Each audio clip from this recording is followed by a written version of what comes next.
Hey guys, welcome back to Wentworth Life, the channel that talks all things Wentworth. If you're new to the channel, then hit that subscribe button right now for all future updates. All my social media links are underneath this video, and if you stick around until the end of this video, I will be responding to some of your comments from my previous videos. Right then, all I can say about yesterday's episode is wow.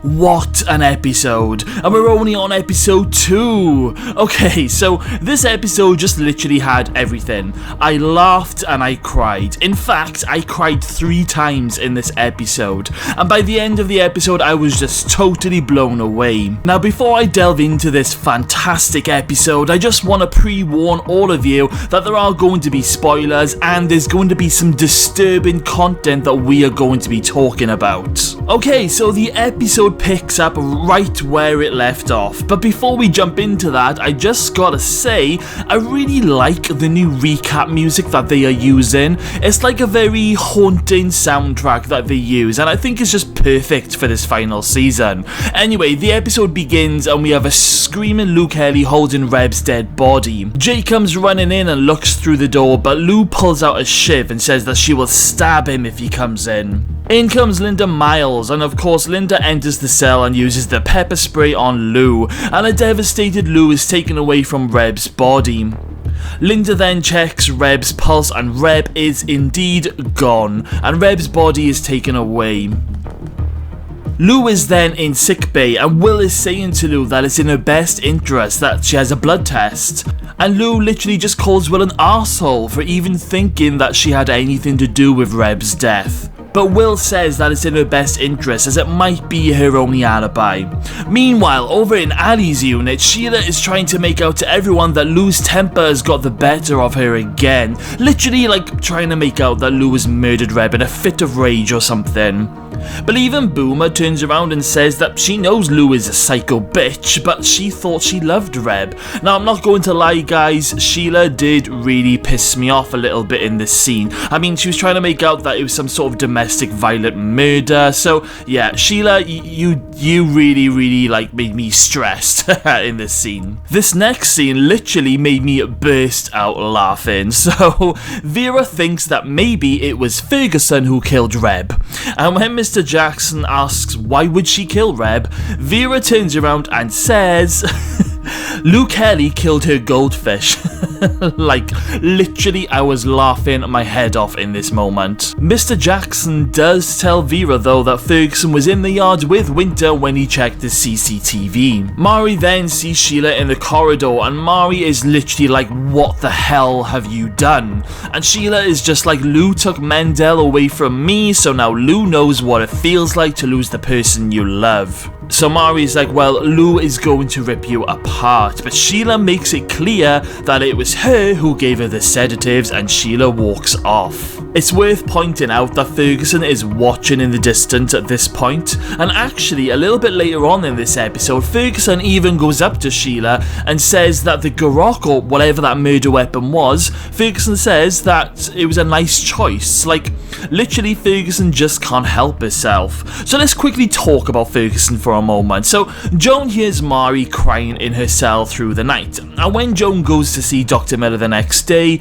Joan tells him that she heard Mari crying and she said that she found herself with the feelings of wanting to help. It was quite interesting because you could almost see Joan like really confused with these feelings, but at the same time part of me is thinking, is Joan just playing Dr. Miller and just telling him what he wants to hear, especially after what Joan says to Sheila about the weapon. But Joan does say to Dr. Miller that she thought that once she got her memory back, she thought the feeling of her isolation would go, but apparently it's made it worse, and she goes on to say that she kind of misses just being Kath Maxwell. But once again, I just can't tell whether if Joan is just playing a game or not with Dr. Miller, maybe until she gets to her trial.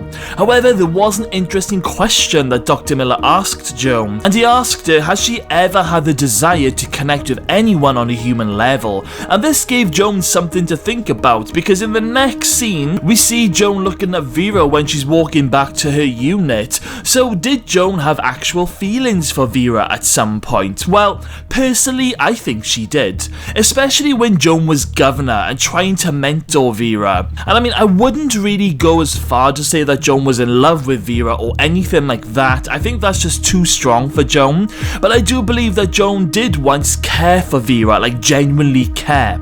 Remember the scene where Joan invited Vera over for dinner back in season 3, and Vera confronted Joan about the needle to her throat incident. Joan ended up putting her hand onto Vera's and saying that she does care, and it was after when Vera turned on Joan that Joan was hurt, because I do believe that Joan did drop her guard just for a moment with Vera. But when Vera finally learnt how much of a psycho that Joan is, Vera ended up turning on Joan, and that ended up being a huge reason in destroying Joan back at the end of season 3.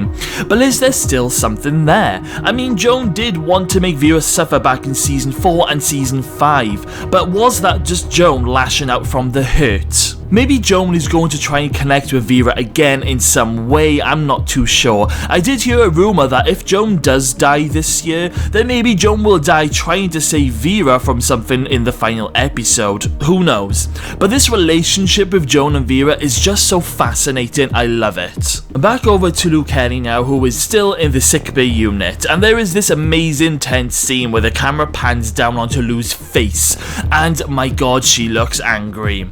Later on, Will comes in to tell her that they are releasing her back into her unit.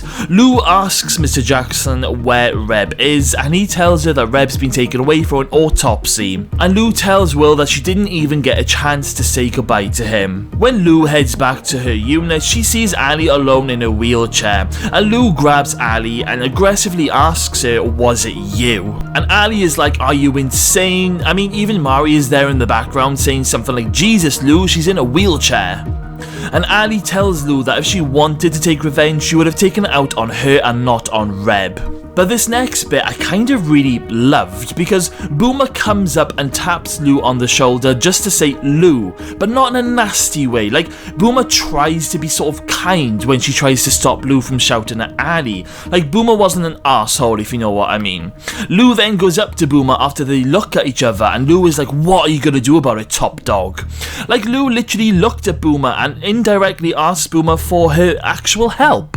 But Boomer doesn't get a chance to reply, as Miss Miles tells Lou to keep on walking or she will be slotted. And the whole time this is going on, you can see Sheila in the background watching, and she's even smirking at one point. Right then, on to Judy Bryant for a moment, and Judy is having a visit from her solicitor about trying to delay her extradition, and her solicitor says that if she has grounds of a physical or mental illness to herself or a partner, then she might have the possibility of delaying the extradition between 3 to 6 months. When Judy hears this, her face literally lights up. Now this scene made me stressed once again, because I know exactly what Judy is going to do with this. Judy is going to try and pass Ali off as her partner, and because Ali is now in a wheelchair for the rest of her life, that could be proof enough to try and delay Judy's extradition. Following on in a later scene, Ali is trying to get herself off the toilet, but she ends up falling to the floor. And Judy comes running in and tries to help Ali. Then, just for a moment, I literally thought Judy was about to confess to Ali about the stabbing. Because while Ali is on the floor, Judy turns around and says, it's my fault why you're like this. And even Ali pauses for just a moment, but then Judy says, because I stole the money, this is why you're like this. So Judy wasn't actually confessing, she's just trying to further manipulate Ali and thinking that she is terribly sorry. But of course Judy is indeed the bitch that stabbed Ali. Now I'm not gonna lie, I think this storyline is gonna drive me nuts as the season goes on. Well, at least until Judy is exposed. And I really hope that day is coming soon. Anyway, Judy tells Ali that she will help look after her 24/7, trying to make Ali think that Judy is a good friend. But of course we all know that Judy is going to try and make out to the US authorities that Ali is her partner who she cares for. Such a sneaky bitch. Judy then tells Ali that she should sue the prison for what's happened to her. She goes on to say that Lou should have been in protection, but instead protection was closed down and now Addie is in this position. Judy then says that she'll put a case together to help Addie. Now this got me thinking that this isn't only just a plan to try and slow down Judy's extradition, but it's going to be a real dig at Anne Reynolds, which by the way, Anne wasn't in this episode again. But if you cast your minds back, it was Anne Reynolds who closed down the protection unit, so Judy is definitely using this as a way to also get back at Anne Reynolds. I definitely think Anne Reynolds will be back next week full time, especially after what happened at the end of today's episode, but more on that a little bit later. The next scene I want to talk about is the first scene in this episode that made me cry.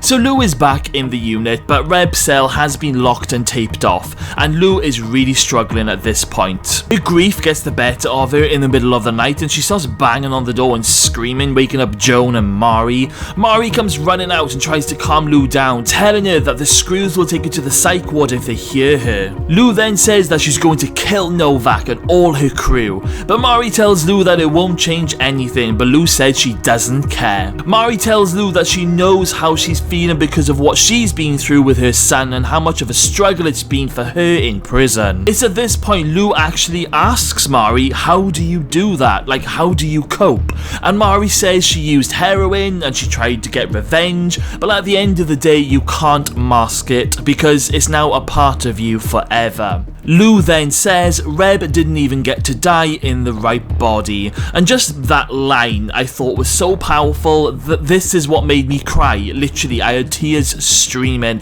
It was such a powerful scene, and Kate Box deserves an award just for this episode, I tell you what. The next scene is then the second time I started crying. Okay, so I just managed to compose myself after the Lou Kelly scene, but then we move on to Rita with her dad. So Rita decides to talk to her dad even if her dad can't hear her. So Rita apologizes to her dad for abandoning the family, and she thought she was doing what was for the best to protect the family, but Rita now knows it was the wrong one. Rita's dad then wakes up and he says to Rita that Ruby told him what she did to protect her and tells Rita to keep looking after her, and then the dad says, "You're a good girl, Rita." And then Rita just completely breaks down, and I tell you what, I completely broke down with her, especially when she climbs into bed and hugs her dad. My God, there was just so many emotions I couldn't cope. I tell you what guys, I don't cry easily, but like I said, this was the second time in this episode that I cried. It even made my partner Peter cry too. Okay, so I have to talk about Boomer because she was comedy gold in this episode. So Boomer has a visit with Gavin about their saucy letters, and Boomer tells Gavin that it's a shame you can't see it all in person and share it with all your subscribers.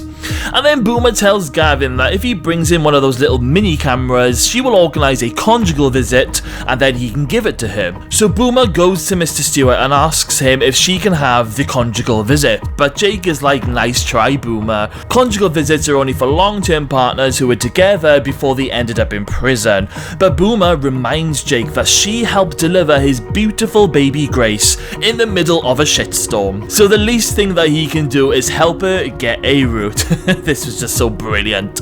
So Jake organises this visit for them, and when the time comes he takes Boomer to the room, and a very nervous Gavin then gives Boomer the camera, but Boomer tells Gavin that she wants something in return for all the risks that she's going to be taking, and that is his spoof.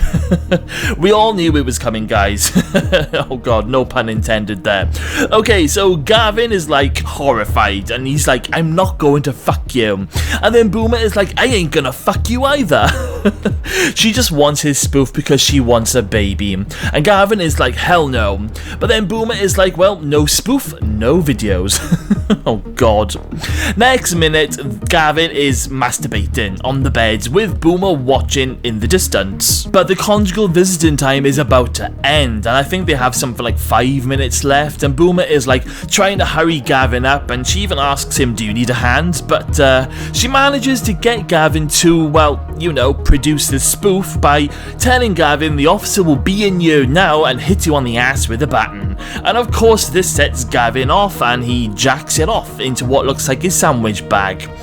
Oh god, oh my god, this is just gross. Like, he actually fills up this sandwich bag with enough spoof to feed half of the girls in Wentworth. Boomer then runs back into the unit and asks Ruby to help her. Oh, I actually forgot to mention that Ruby bought a syringe of Zaina earlier on, which Lou witnessed in the background, but we'll talk about that in just a second. So back to Boomer and Ruby. So Boomer uses the syringe to suck up this spoof and then tells Ruby to hold on to it. And Ruby is like, ew, I ain't touching that. Anyway, Boomer gets on her bed and lies down with her legs in the air. But Ruby tells Boomer that it ain't gonna work like that. She needs to lift her hips up and get the swimmers properly in there. So Boomer gets herself into position with the help of Ruby, and then Boomer does the deed and says, we have liftoff. This was just such a crazy, hilarious scene. I absolutely love Boomer so much, and this might literally be up there with some of her funniest moments. This got me thinking though that if Boomer is currently top dog but she's planning on trying to get pregnant with this spoof storyline, then isn't that going to put a bit of a spanner in the top dog works? Anyway, Boomer's happy, Ruby's grossed out, and Gavin leaves the prison looking rather exhausted. So back to Lou Kelly for a moment. So Lou saw Ruby buy in the syringe of Zaina, but Lou didn't know that it was a syringe. So later on, Will tells Lou that the blood test showed that her and Reb both had sedatives in their system. So straight away, Lou goes to Zaina and drags her down the corridor and starts to beat her, wanting to know what Zaina gave Ruby and wanting to know if it was Valium or not. But Zaina says she didn't sell Valium to Ruby, it was a syringe. So Lou gives Zaina a few more kicks and tells Zaina to tell her who did she sell the sedatives to. Lou then goes to Mari's cell because, as we all know, it was Mari who bought those sedatives. So Lou goes looking in Mari's bed, and Mari arrives just in time for Lou to find that poison. You know, the poison from last season that Kath or Ferguson gave to Mari, and Mari kept it. Lou then sees Mari's bed sheets that are ripped, and Lou thinks at this point that it was Mari who killed Reb. But Mari tells Lou that it wasn't her, it was Sheila. And Lou is like, why would Sheila kill Reb? And that's when Mari blurts out, because you killed Mandela and all those people. And Lou is like, did you tell Sheila? Why would you tell Sheila that? But then Mari is like, this is on you, Lou. Reb's death is on you. And my god, Lou just totally flips out completely. She comes running out at Mari and starts to strangle her in the unit. It's a very intense scene. But Lou then just throws Mari to the floor and says Sheila is fucking dead. Do you know what? Mari has got some balls. I mean, literally, Lou would have just snapped Mari's neck after what, Mari said about Reb to Lou. But I'm thinking that the fact that Mari maybe loved Reb as a son might be saving her, at least for the moment. Of course, Lou now has a much bigger fish to fry. Meanwhile, Vera has received an anonymous note saying to come to the shower block if you want to know who killed Reb Keane. So Vera goes to the showers alone, which I thought was a little bit silly, but hey ho. And Vera comes face to face with Joan, and Joan tells Vera that it was Sheila who killed Reb. But Vera doesn't believe a word of it and storms out. Now, what was interesting here is just before Vera storms out, Vera reminded Joan of the time that she used Jake to hurt her. And after Vera leaves, Joan says under her breath, Jake. Like she literally doesn't like Jake. It was almost as if those killer urges nearly surfaced for a moment. Maybe her pills were wearing off at this stage, I'm not sure. But I don't think Joan is going to be able to keep resisting with or without these pills. Also, I'm wondering, why did Joan lag to Vera? I mean, if the women found out, then they would string it up again. So I thought it was a bit of a weird risk on Joan's part. I'm guessing that Joan was trying to reach out to Vera somehow, or maybe Joan is just playing another game, who knows. The writers really are doing a fantastic job on keeping us guessing on what's going on in Joan's mind for now. Anyway, Vera does give the information about Sheila to Will, and Will says that he will pass it on to the police, but Vera still thinks that Joan is somehow responsible. Okay, we are now on to the scene that made me cry for a third time, and that is the passing of Rita and Ruby's dad. dad. So Ruby phones Rita, and Rita tells Ruby that the end is close, there isn't much time left. So Rita puts Ruby on loudspeaker and Ruby speaks to her dad, and then the dad takes his final breath. He was clearly waiting to hear Ruby's voice one final time, and oh, it was so heartbreaking. And then they all start to sing that song together. It's that song that Rita was chanting in season 7 when she thought Ruby was going to die alone. It was absolutely powerful stuff. Like I said, by this stage I'm crying for the 3rd time. Although, did you notice that when Ruby was on the floor crying, Miss Miles just walks past her, just looks at her and just keeps on walking. Like, Linda, stop being so tough. I want the nice Linda Miles back. Just after the dad has died, the police turn up to arrest Rita. So Rita is going back to Wentworth, guys. So next week, Rita will finally meet Lou Kelly and Joan Ferguson for the very first time. And my god, I am so excited. I absolutely love Rita. I think she is so amazing and really cares for the women in Wentworth. I'm glad she's coming back to the prison in time for episode 3. And we have 8 final episodes of Rita behind bars and probably having loads of fights. Anyway, back to Lou Kelly, and Lou now knows it was Sheila. So Sheila is on cleaning duties, and when she goes into the cleaning cupboard, Lou arrives behind her, and the pair of them are alone, and Lou goes up to Sheila and tells her that she knows that she killed Reb. And Sheila doesn't even deny it. I think Sheila just says something like, "You killed Mandela, an eye for an eye." And things start getting very tense between the pair of them. All of a sudden, Will goes to Vera and he's like, "I just checked the CCTV and it shows Sheila in the area just before the camera was moved to kill Reb." So all the officers go looking for Sheila.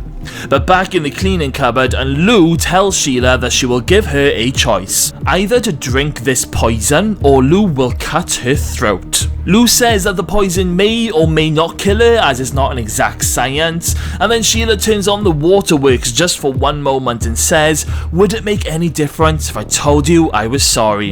And Lou just looks at Sheila with a total blank expression, and then Sheila turns around and says, "It's because I'm not sorry," and then drinks the poison.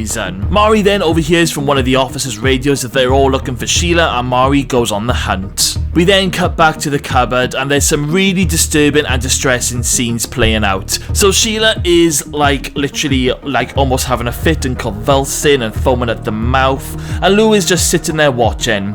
I think Sheila's trying to bang her head a few times to try and knock herself out as the pain is getting very unbearable. Sheila then tries to crawl over to Lou and asks her to finish it, but Lou just kicks Sheila onto her back and carries on watching her suffer. Literally, it looks like Sheila's insides are all burning or melting, and Sheila is she is going through some shit right now. Mari then comes in and sees what's happening. Lou tells Mari that she drank the poison, and Mari, she just cannot cope with what she is seeing right now. Sheila's in a really bad way and is convulsing and sweating and frothing and shouts out, "Finish it." Mari bends down and tells Lou that she can't watch this, so Mari gets one of those mops and lays it across Sheila's neck. While Mari is doing this, Mari is saying, "I'm sorry Sheila, I'm really sorry," and Mari then asks Lou to help her. So Lou gets up and both Mari and Lou press down on the mop onto Sheila's throat. Sheila looks at Mari and Mari looks right back at Sheila, and then Sheila dies. It's a really disturbing scene, and I tell you what guys, it wasn't easy viewing. Now I know Sheila killed Reb and it was obvious that she was going to meet a very grisly death, but I just wasn't expecting this. I mean, this was some next level stuff. And as disturbing as this scene was, this was Wentworth at its very best. This is when Wentworth really shines, when your mouth literally drops to the floor. So Sheila is dead, and next minute one of the officers has found her and they let Will know, and Will comes in and has a look and he sees Sheila's dead body on the floor. Everyone else is in the dining room and Mari and Lou are both there too. Next minute, the panic alarm sounds out with the code black announcement. Everyone is looking around and checking to see who's missing, and then Ali is like, "Where is Sheila?" Judy says she hasn't seen her since work duty, and then Jonah's like, "Maybe she's in the slot," but then Lou just gets up and says, "Sheila's dead. I killed her because she killed Reb," and everyone is in shock. Even Linda panics and runs to get back up really quickly, and Lou goes to Boomer and says, "You did nothing. None of you did anything, and because of that, I am declaring myself top dog." And the officers come in and grab Lou with all the women in shock and shouting and screaming, and Mari's face, Mari's like, what the hell is going on? Boomer and Ali are looking at each other in disbelief, and it just cuts to the end of the episode, and my god guys, this final scene was off the scale. I loved the fact that they brought back that dramatic music that they used during the Siege episodes. Remember that scene when they all have their hoodies up in the Siege, and Sean Brody says we're in a blind spot, and then he turns off all the TV screens while everyone heads off to the roof, where they use that very same music for this epic final scene in the episode. My god guys, this whole episode from start to finish was just insane, and we are only on episode 2. Now for me, I think this was one of my favourite episodes since the Siege episodes at the end of season 7, and that's saying something. It had everything. It had the comedy gold moments, it had the tender and sad moments, and then it had this powerful, dramatic and even disturbing moments. Everything that Wentworth is all about. Like, I woke up the next morning and I couldn't stop thinking about yesterday's episode, and I am so excited to see what happens next week when Lou takes the hold of Top Dog Throne, and we've also got Rita coming back as well. Okay, so before I jump into my predictions for next week, let me just decide what my favourite and least favourite moment is from this episode. Okay, so I do think my favourite moment from this whole episode has to be the ending scene. Absolutely loved how powerful and dramatic it was. And I think my least favourite moment, I think is gonna have to be Judy Bryant once again, like when she was being fake towards Ali and trying to use Ali as her carer for her own personal gain. But really guys, there wasn't much not to love about this episode. If I had to rate this episode out of 10, this would have been a 10 out of 10 episode. Absolutely superb. I dread to think what the writers have next for us. Okay, so predictions for next week. So I reckon Boomer will be forced to challenge Lou about the top dog leadership. I mean, it's all very well deciding you're going to be top dog, but Boomer will have to challenge Lou if Boomer wants to carry on being top dog. So that fight scene we've seen of Boomer and Lou in the laundry, I reckon that will happen next week. We also have Rita coming back, so I don't think it will be too long before Rita and Lou come to blows, maybe towards the end of next week's episode. I think Anne Reynolds will be back. I mean, there have been 2 deaths in the prison now, so I do think she's going to be back making Will's life hell again. Also, I'm sure Ferguson's trial can't be too far away now, so maybe we will get to hear when that is going to happen. And of course, Judy is going to keep manipulating Ali. I hope she slips up in front of Rita and Rita manages to reveal Judy's true colours. But I do think we are in for a huge episode again next week. Maybe Boomer will find out she's pregnant by the end of next week's episode and won't be able to keep fighting with Lou, and then Rita will have to step in. God guys, it's so exciting. So guys, what did you think of this week's episode? And be honest with me, how many times did you cry?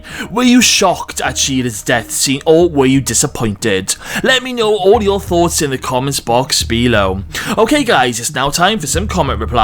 So we have Ryder Williams. They are the same pills he gave Liz, they're the same name. Thank you for that, Ryder. So last week, I wasn't 100% sure if the pills that Dr. Miller was giving Ferguson were the same ones that he was given to Liz, and a lot of you got in touch and said that they are indeed the same ones. So I'm a bit worried because we all know what happened to Liz, don't we? Thank you for your comment, Ryder. And we have Xanthia Fiddich and Games. At the end of season 9, is everybody going to die? Well, at the moment, we've had death every episode. In fact, we had 2 deaths if you count Rita and Ruby's dad. So, everybody could die. I don't know. I think we'll have a few survivors, but I think we're going to get a lot of deaths, particularly in the final episode. Thank you for your comments. And we have R.E. I've just watched episode 2. Can anyone tell me where the frig Anne Reynolds is? She seems to have disappeared and no one has even mentioned her. Am I missing something?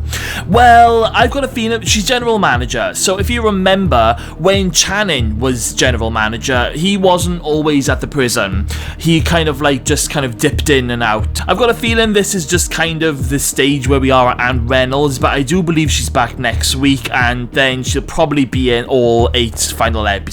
So that's my guess anyway. Thank you for your comment. And we have Colleen Bolden. Fantastic opening episode. I can't stand Judy. I wish she would just go.